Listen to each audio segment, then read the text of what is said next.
as we just heard, we heard from Microsoft, we heard from Lego. So I represent a totally different side. Until a year ago, I was a hotel manager for a big hotel in Dubai. And I then started my own company, Iconsulthotels, which consults especially small and medium-sized hospitality companies in the region when it comes to social and digital matters. That is, I'm not creating, I don't create apps, I don't create websites. What I do is I bring companies and technology together in a way that is most suitable for my clients. When I told people what I will be speaking on, and I said, I'm going to do the session on mocial. The first thing they said, or most of them said, is mocial even a proper word? Right?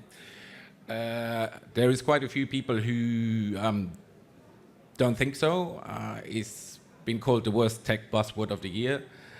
Other people want to take a handshake to it.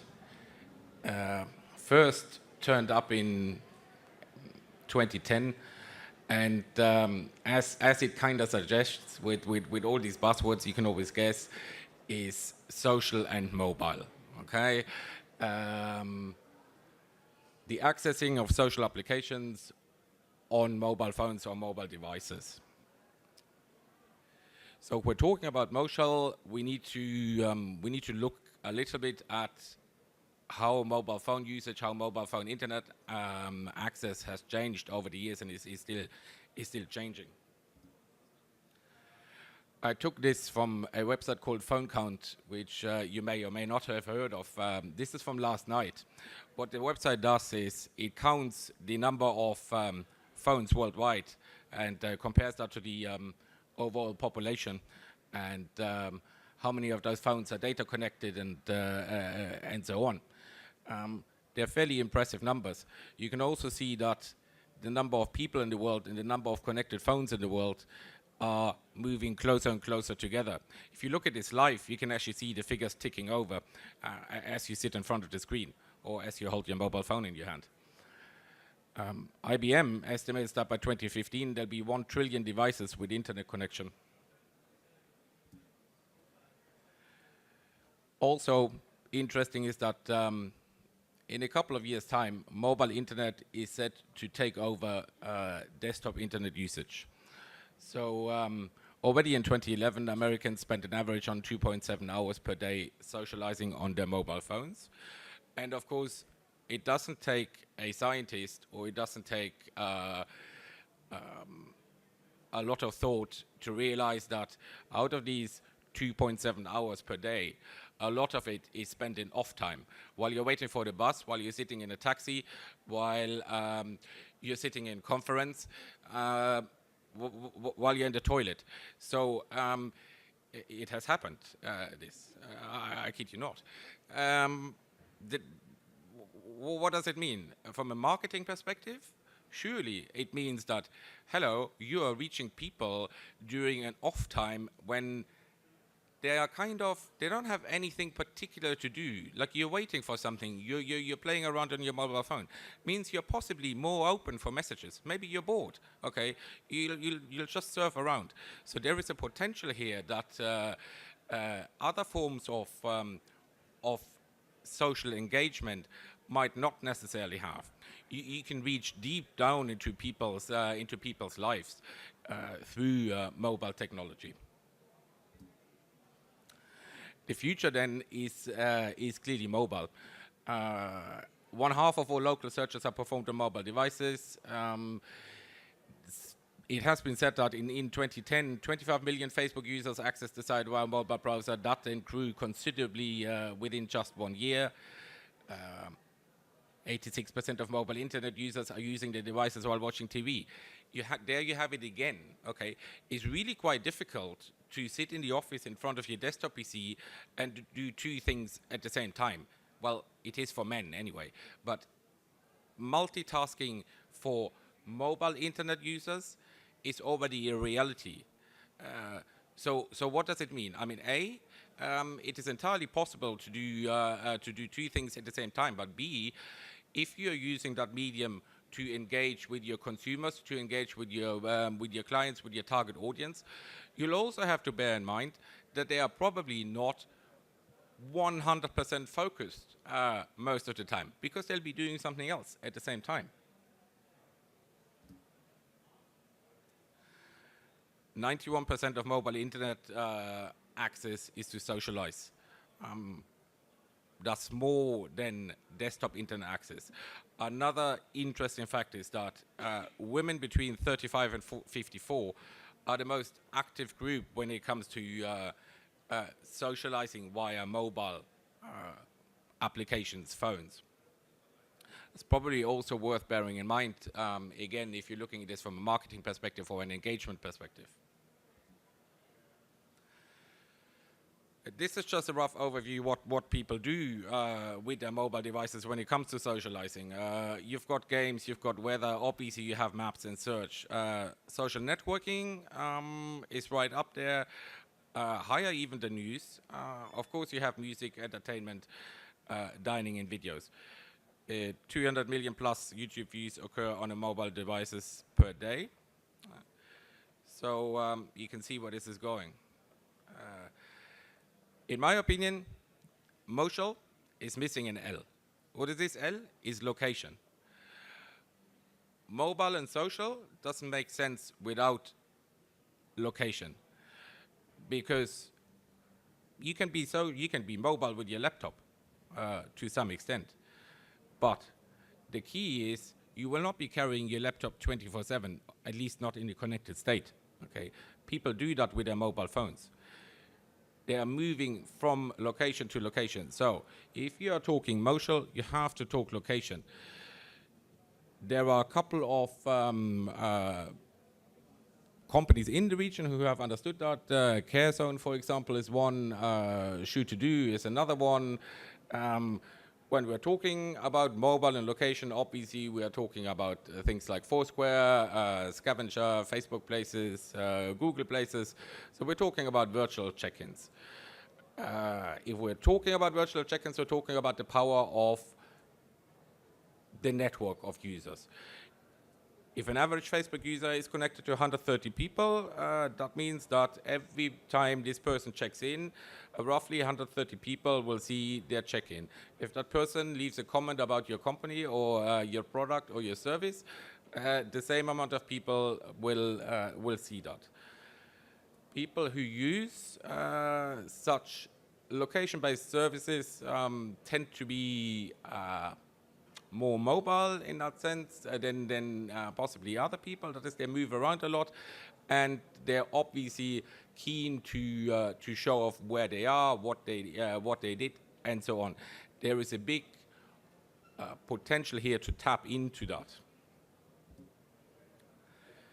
This is what I call the mocial multiplier effect. Okay, previously in the old days, i.e., a couple of years ago, your company talked to one person at a time. Okay, you're now talking to an unknown amount of people at the same time through social networking, and that is set to get more important on mobile devices. So whatever message you put out is multiplied 100 times or more, depending on your audience. Right? But at the same time, it's not just whatever message you put out, it's whatever message is put out about your company, your services, your products. Everything has the potential to go viral, to multiply beyond your control. So yes, it is very important to have a strategy in place and to be as much as possible in control of your brand in the online space, which increasingly includes the mobile online space. So mocial, make the most of it. Obviously, we're talking mobile websites or mobile optimized websites. We're talking mobile applications. If we're talking mobile applications, we're not just talking a couple of lines of text and pretty pictures. That is not going to engage your audience, okay? That is going to make them look at it maybe once, but not again, okay? Mobile applications really ought to have a high degree of engagement that keeps people interested and keeps them coming back and using the application. Because in the end, if you spend a lot of money developing a snazzy mobile phone application, it's a waste of money if nobody uses it. Another thing which I find particularly important in this region is multi-language. Okay, this is far more important in this part of the world than it is maybe in the UK or in Germany, where I'm from. The market here is separated, and English, yes, of course, everybody to some extent understands English, but if we're talking engagement, then we also have to talk about engaging people in their preferred language, and that just isn't English here. I mean, there is English, there is Arabic, there is Urdu, there are a variety of languages. It depends on your target audience. So if you want to engage your mobile phone savvy audience, try and do it with in their language. We're talking about engagement, then we're talking actually engage users. Don't just give them an app and let them look at your products on their mobile phone or send you an inquiry at the touch of a button wherever they are. No, do something with them, talk to them, okay? Ask questions, ask their opinion about things. We've seen how well this went for Lego. It's a two-way process. You're not just marketing to people. The mission is to engage people and to gain their opinion, which then can sort of feed back into your processes. Okay, and the last thing, which I find is very often lacking here, is use the data you're getting. There are a lot of companies, and that is not just confined to mobile applications or the mocial space. There are a lot of companies who are very much into the social media. We've got to do it. It's the latest fad. This is going to sort of make everything skyrocket. Right? But they're then not using the data. One of the things with social media, of course, is the data that you can mine, the data that you can gather, the data that is publicly available, the analytics that come with apps, the analytics that come with your website, okay? You need to actually sit down on a regular basis and do something with that data. What makes mocial or mobile social networking even more special is that you have an idea where these people are, or where they are in real time to a large extent. If we're looking at things like Foursquare, if one of my clients is running a hotel, they know when somebody is in-house and has checked in on Foursquare. That gives them the opportunity to have a look at their Foursquare profile, leads them to their Twitter profile, leads them to their Facebook page, leads them to all sorts of things that this person likes or doesn't like. Means untold opportunities to customize service from a company perspective, to sort of really wow your clients, your consumers, your guests, in the case of my clients. But you have to use the data. It is not enough just to put out a mobile application, a mobile website, and then sit back and don't do anything with it. You have actually got to engage the people, use the data. Only then will that money you spend on your mocial efforts, if that's what you want to call it, be worthwhile. That's essentially it from my side, short and sweet, but if there are any questions, please feel free to ask. Thanks.